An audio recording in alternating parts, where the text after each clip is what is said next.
Good evening and welcome to the News Hour. The city of Memphis laid Tyre Nichols to rest today. At his funeral, mourners celebrated Nichols' life and joined civil rights leaders from around the country in issuing a call for justice. Don't give up the fight.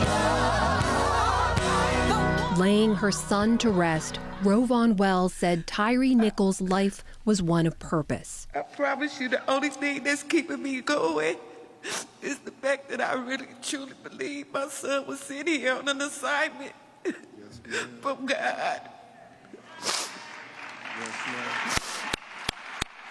And I guess now his assignment is done. A loving son, father, brother, FedEx employee, skateboarder, and friend to all, Nichols was the youngest of 4 siblings.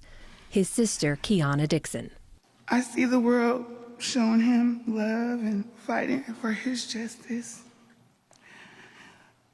But all I want is my baby brother back. His funeral comes 3 weeks after his death, after a brutal beating by Memphis police during a traffic stop.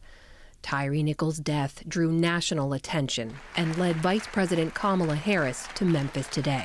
And we mourn with you, and the people of our country mourn with you. Harris criticized the officers who beat Nichols and said it was time for Congress to pass a federal law to reform policing, the George Floyd Justice in Policing Act.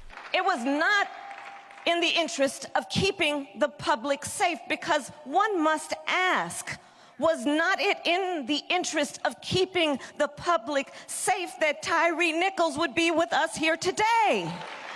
The Reverend Al Sharpton, president of the National Action Network, delivered Tyre's eulogy.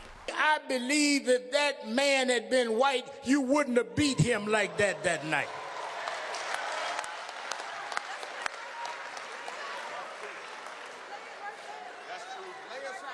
We're not asking for nothing special. We're asking to be treated equal.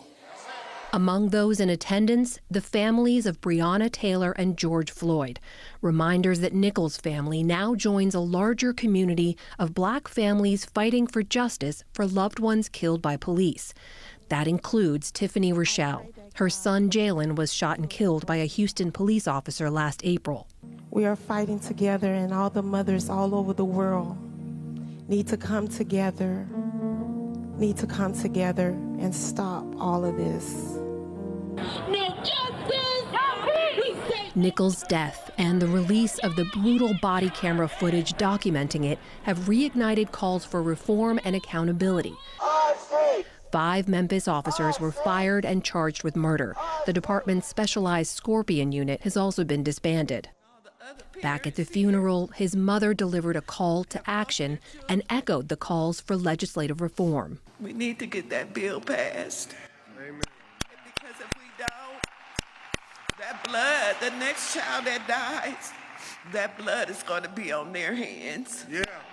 Once again, the national conversation on how to prevent police killings begins as another life ends. Tyre Nichols was 29 years old.